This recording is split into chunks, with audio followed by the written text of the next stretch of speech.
Students, इस video में हम करने वाले हैं चैप्टर स्ट्रक्चर ऑफ एटम की बैक एक्सरसाइज का क्वेश्चन नंबर 10 से 19 तक। Question number 10, if bromine atom is available in the form of से two isotopes bromine 79 and bromine 81, दोनों का percentage is given to you. Calculate the average atomic mass of bromine atom. तो आपको दिया हुआ है आइसोटोप्स ऑफ ब्रोमीन। आइसोटोप्स क्या होते हैं? Atoms of same element having same atomic number but different mass number.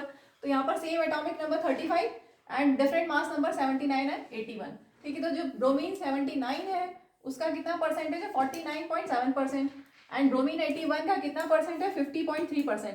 तो नेचुरली ये इतना परसेंट में नेचर में एग्जिस्ट करता है। तो क्योंकि दो आइसोटोप्स हैं, so we have to calculate average atomic mass. और एवरेज एटॉमिक मास के लिए फॉर्मूला हमने थ्योरी में भी पढ़ा हुआ है। मास लेंगे और उसका परसेंटेज प्लस दूसरे आइसोटोप का मास और उसका परसेंटेज। ठीक है, तो मास ऑफ ब्रोमीन 79 कितना है उसका मास? इसका मास कितना है? 79 यू। ठीक है, कितना परसेंट में है ये? इसका परसेंट दिया हुआ है क्वेश्चन में 49.7%। प्लस मास ऑफ ब्रोमीन 81 उसका एटॉमिक मास है या मास नंबर है 81 यू, प्लस उसका परसेंट कितना है 50.3, 50 पॉइंट प्लस नहीं इंटू 50.3%। बस अब आपको सॉल्व करना है। मैं न्यूमरेटर में 79 इंटू 49.7 है, इनको मल्टीप्लाई करके आपको आंसर दे रही हूँ 3926.3 डिवाइडेड बाय 100 प्लस 4074.3। 81 इंटू 50.3 करोगे तो आपको ये मिलेगा डिवाइडेड बाय 100। ठीक है, 100 से डिवाइड करोगे तो डेसिमल 2 डिजिट लेफ्ट में शिफ्ट हो जाएगा। So this will become 39.263 and this will become 40. ये डेसिमल यहाँ से 2 डिजिट शिफ्ट हो गया 40.743। ठीक है, इन दोनों को प्लस करोगे तो आपको मिलेगा 80.006 U. This is average atomic mass of bromine. Next question 11. The average atomic mass of a sample of an element X is 16.2 U. तो एवरेज एटॉमिक मास आपको गिवन है यहाँ पर 16.2 U. Already average atomic mass is given.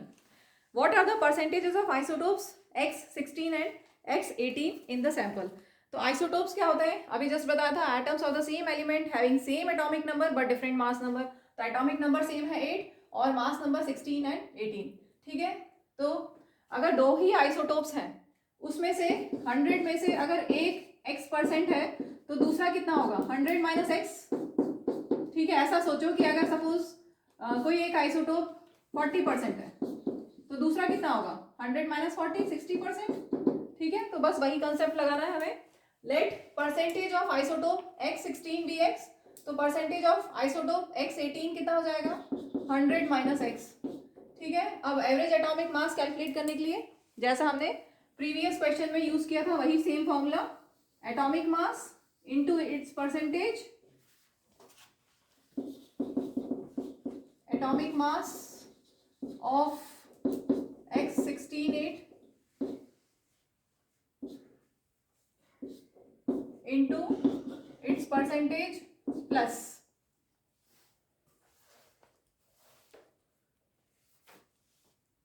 मास लिख देते हैं सिर्फ, mass of X18 into its percentage. यहाँ मल्टीप्लीकेशन और ये X सेम लग रहा है। ठीक है, तो मैं इसको बोल्ड लेटर में लिख देती हूँ। ठीक है, बस अब मास निकालो। इसका मास कितना है? 16 U, इसका परसेंट है X, मास 18 U और इसका परसेंट है 100 माइनस एक्स। ठीक है, 100 माइनस एक्स परसेंट। परसेंट का मतलब क्या होता है? पर मीन्स डिवाइड और सेंट मीन्स 100। ठीक है, percent, per means divide and cent means 100। Atomic mass average कितना है? 16.2। बस अब आपका ये linear equation in one variable है और इसको सिर्फ सॉल्व करना है एक्स फाइंड करने के लिए। तो हम करते हैं, एलसीएम ले ले पहले। 16.2 इक्वल टू यहाँ पर हुआ 16 into x, 16x upon 100। Cancel नहीं करना, कैंसिल कर सकते हो लेकिन मैं तो इजी कैलकुलेशन बताऊंगी। 16x बाय 100, यहाँ पर हुआ 18 इंटू 100 माइनस एक्स अपॉन 100। ठीक है, अब देखेंगे 100 100 एलसीएम कितना हो गया? 100, left side as it is, right side में 16x प्लस, इनको मल्टीप्लाई कर ले, 18 इंटू 100 माइनस 18 इंटू एक्स। ठीक है, अब ध्यान से देखिए, ये जो लेफ्ट राइट साइड में डिनोमिनेटर है उसकी साइड चेंज करोगे तो न्यूमरेटर में यहाँ पर डिवाइड में है, यहाँ पे जाके मल्टीप्लाई हो जाएगा। Mean 16.2 into 100 equal to right side में 1800 एंड 16x माइनस 18x, ये दोनों लाइक टर्म्स है। ठीक है, तो 16 माइनस 18 दैट इज -2 और x लगा दिया। ठीक है, ये डेसिमल हटाएंगे, 0 0 कैंसिल, बचा गया 162 into 10, 1620 equal to 1800 minus 2x, minus 2x की साइड चेंज करो plus 2x, 18008 as it is, 1620 की साइड चेंज करो 1620 माइनस में हो जाएगा। ठीक है, सो 2x विल बी, इन दोनों को सेपरेट कर ले, 1800 माइनस 1620 180, सो x इज 180/2 90। तो हमें मिल गया percentage of isotope, therefore percentage of isotope X16 is 90% and percentage of isotope X18 कितना होगा, 100 minus X means 100 minus 90 that is 10%। तो आपके पास एक 90% है और दूसरा 10%। Moving to next question, question number 12। If z equal to 3, what would be the valency of the element? Also name the element। तो बड़ा ही सिंपल सा क्वेश्चन है, आपको फर्स्ट 20 एलिमेंट्स लाइन से याद होना चाहिए। यहाँ पर थर्ड नंबर पे है एटॉमिक नंबर Z3 दिया हुआ है, मतलब क्या हो गया, हाइड्रोजन हीलियम के बाद लिथियम, तो एलिमेंट है लिथियम। ठीक है, उसका इलेक्ट्रॉनिक कन्फिग्रेशन, क्योंकि Z इक्वल टू 3 है, Z इक्वल टू 3 है तो इलेक्ट्रॉनिक कन्फिग्रेशन क्या होगा, 2 1।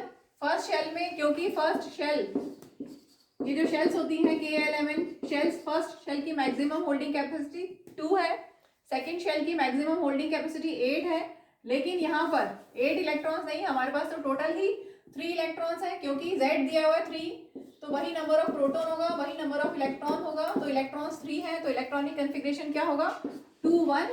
ठीक है, 8 मैक्सिमम होल्डिंग कैपेसिटी है, लेकिन 2 + 1 करने से ही 3 आएगा, तो इलेक्ट्रॉनिक कन्फिग्रेशन हो गया 2 1।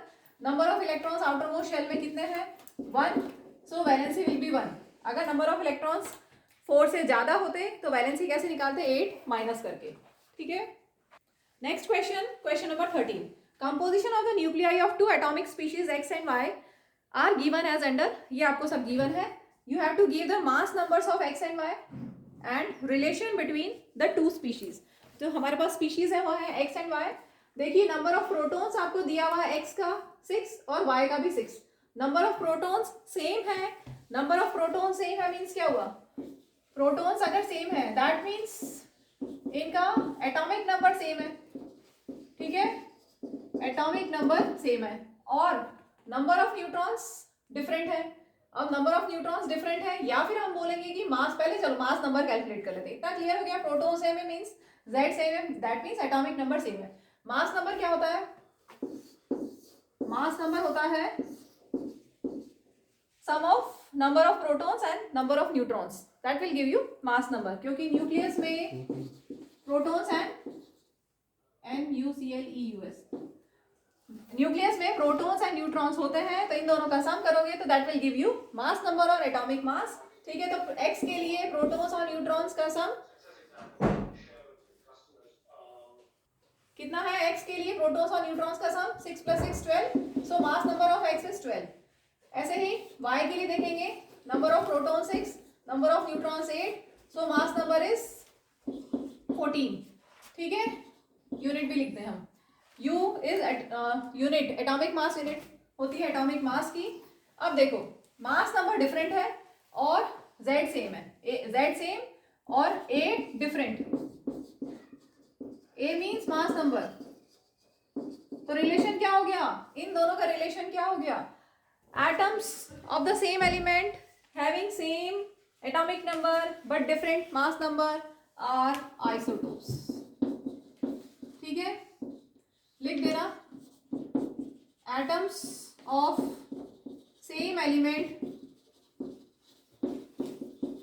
having same atomic number number but different mass number are isotopes. So relation is they are isotopes. Moving to next question 14. For the following statements write true for T for true and F for false. First है J.J. Thomson proposed that nucleus of an atom contains only nucleons. J.J. Thomson ने क्या बताया था? Nucleus तो बताया ही नहीं था उस टाइम पे. न्यूट्रॉन्स तो डिस्कवर ही नहीं हुए थे. न्यूट्रॉन्स तो बहुत बाद में 1932 में जेम्स चैडविक ने डिस्कवर किए. ठीक है, तो J.J. थॉमसन ने क्या बताया था कि एटॉमिक स्ट्रक्चर कैसा है, न्यूक्लियर मॉडल कैसा है, पॉजिटिवली चार्ज स्फीयर है और उसमें इलेक्ट्रॉन्स एम्बेडेड है. जैसे वाटरमेलन में रेड एडिबल पार्ट हो गया पॉजिटिवली चार्ज स्फीयर और ये जो सीड्स होते हैं, सीड्स क्या हो गए, इलेक्ट्रॉन्स. इस तरह का, या क्रिसमस पुडिंग, इस तरह का मॉडल दिया था थॉमसन ने. न्यूक्लियॉन्स के बारे में उन्होंने नहीं बोला था. तो first statement is false. Next, a neutron is formed by an electron and a proton combining together, therefore it is neutral. इन्होंने कहा है न्यूट्रॉन बनता है, एक इलेक्ट्रॉन और प्रोटॉन कंबाइन होकर न्यूट्रॉन बना देता है. This is also false. Neutron खुद एक सब एटॉमिक पार्टिकल है, उसका इनसे कोई रिलेशन नहीं है इस तरह से कि जैसा इन्होंने दिया हुआ है कि वो इन दोनों के सम से बन जाएगा, ऐसा नहीं है. ये अपना खुद का एक independent sub, neutron is independent subatomic particle. ठीक है. नेक्स्ट है the mass of electron is about, so this statement is false. Next C part, mass of electron is 1/2000 times that of proton. ये बिल्कुल सही है, starting में हमने पढ़ा भी था. इलेक्ट्रॉन्स आर नेग्लिजिबल, इलेक्ट्रॉन्स है नेग्लिजिबल मास. ठीक है, तो नेग्लिजिबल मास है कितना, 1/2000 टाइम्स, इतना कम होता है mass of electron. So this statement is true. Last statement दिया हुआ है, an isotope of iodine is used for making tincture iodine which is used as a medicine. इसमें देखिए isotope of iodine goiter treatment में use होता है, thyroid disorders में use होता है. वो होता है आयोडीन का आइसोटोप I-131, आयोडीन 131. ये वाला आइसोटोप यूज होता है गॉइटर ट्रीटमेंट में या थायराइड डिसऑर्डर्स बोल सकते हैं, मतलब मेडिसिन में ये वाला आइसोटोप यूज होता है. और यहाँ पर क्वेश्चन में बोला गया है for making tincture iodine. Tincture iodine तो ऑर्डिनरी आयोडीन और एल्कोहल से बनता है, तो ये स्टेटमेंट फॉल्स है. Moving to next question 15. Rutherford's alpha particle scattering experiment was responsible for the discovery of. देखिए जब हमने रदरफोर्ड का एक्सपेरिमेंट पढ़ा था तो आपने पढ़ा था कि उन्होंने थिन गोल्ड फॉइल लिया था, वेरी वेरी थिन, कितना 1000 एटम्स थिक, इतना थिन उन्होंने गोल्ड फॉइल लिया था और alpha particles helium, doubly charge helium nuclei को फॉल कराया था ऑन दैट फॉइल. तो क्या हुआ था, most of the alpha particles straight चले गए थे, very few of them rebound या very few of them get deflected by very small angles. ठीक है, तो कितना 1 आउट ऑफ 12,000 अल्फा पार्टिकल्स, 12,000 में से एक रीबाउंड हुआ. इतना कम रीबाउंड हुए, इसका मतलब वो जो एटम का स्ट्रक्चर है उसमें बीच में जो है वो बहुत थोड़ी सी जगह पर है और वो क्या है, न्यूक्लियस. तो न्यूक्लियस बहुत स्मॉल स्पेस ऑक्यूपाई करता है. ठीक है, और इन्होंने रदरफोर्ड ने एटॉमिक न्यूक्लियस ही डिस्कवर किया था. तो 15 का answer atomic nucleus. Next isotopes के बारे में है. आइसोटोप्स एक एग्जांपल लेते हुए समझते हैं हम. सपोज क्लोरीन ले लेते हैं, चलो chlorine 35 and chlorine 37, atomic number 17 और एटॉमिक मास Z होता है एटॉमिक नंबर. ठीक है, दोनों के लिए Z है 17, एटॉमिक मास 35, इसका एटॉमिक मास 37. ठीक है, अगर A माइनस Z कर दोगे तो आपको मिल जाएगा number of neutrons, this minus this कितना आया 18, और इन दोनों को सेपरेट करेंगे तो 20. तो नंबर ऑफ न्यूट्रॉन्स दोनों के डिफरेंट है. ठीक है, तो यहाँ पे बोला है isotopes of an element have same physical properties नहीं, डिफरेंट केमिकल प्रॉपर्टीज नहीं, different number of neutrons. Clear हो गया, नंबर ऑफ न्यूट्रॉन्स डिफरेंट होते हैं. ठीक, आगे बढ़े. 17 number of valence electrons in Cl minus. Chlorine हमने लिखा अभी Cl, atomic number 17, number of electrons 17. Neutral अगर है क्लोरीन, अगर न्यूट्रल है तो प्रोटॉन्स इलेक्ट्रॉन्स कितने कितने होंगे, जितना एटॉमिक नंबर है उतना ही नंबर ऑफ इलेक्ट्रॉन्स होंगे. Atomic number 17, so number of protons will be 17 and number of electrons will also be 17. ठीक है, इसका इलेक्ट्रॉनिक कॉन्फ़िगरेशन 287, फर्स्ट शेल में 2 maximum holding capacity, second shell में देन L में maximum holding capacity 8, बचे हुए M shell में आ गए 7 इलेक्ट्रॉन्स. अब अगर इसका आयन बनेगा टू अटेन ऑक्टेट ये क्या करेगा, लास्ट शेल में ऑक्टेट हो, कंप्लीटली फिल्ड शेल हो, वैलेंस शेल, क्या कर सकता है, 7 लूज कर दे तो इसकी लास्ट शेल एल हो गई और कंप्लीटली फिल्ड है, या फिर हम ये एक और गेन कर लें ताकि इसकी लास्ट शेल 7 + 1 8 हो जाए, ठीक है, 8 इलेक्ट्रॉन्स हो जाए। तो इसने एक इलेक्ट्रॉन गेन किया इसलिए Cl-, ठीक है। तो यहाँ क्वेश्चन में बोला है number of valence electrons, Cl- में कितने वैलेंस इलेक्ट्रॉन्स हैं, 8। So this option B is correct. Next sodium को यहीं पे ले लेते हैं, which one of the following is correct electronic configuration of sodium. Sodium का एटॉमिक नंबर होता है 11, इलेक्ट्रॉनिक कन्फिगरेशन 281, के शेल में 2 इलेक्ट्रॉन्स, एल में 8 और एम में 1, ठीक है। तो इन्होंने बस यही पूछा electronic configuration, 281, option D is correct. Moving to next question, last question, complete the following table. तो ये आपको गिवन है टेबल, इस टेबल को तभी आप पूरी तरह से फिल कर पाएंगे जब आपको फर्स्ट 20 एलिमेंट्स के नेम लाइन से याद है। तो चलिए हम स्टार्ट करते हैं। एटॉमिक नंबर 9 किसका होगा, फ्लोरीन। लाइन से एलिमेंट्स बोल दो, hydrogen, helium, lithium, beryllium, boron, carbon, nitrogen, oxygen, fluorine. तो atomic species fluorine, ink leak हो रही है,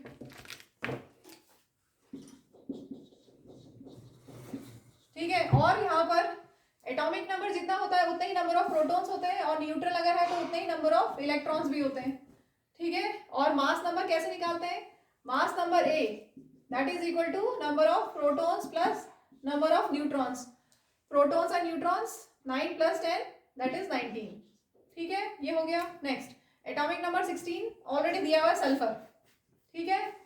एटॉमिक नंबर जितना होता है उतने ही प्रोटॉन्स उतने ही इलेक्ट्रॉन्स, अगर न्यूट्रल है तो नंबर ऑफ न्यूट्रॉन्स कैसे निकालेंगे, a - z, यह a और ये z, 32 - 16 दैट इज 16, ठीक।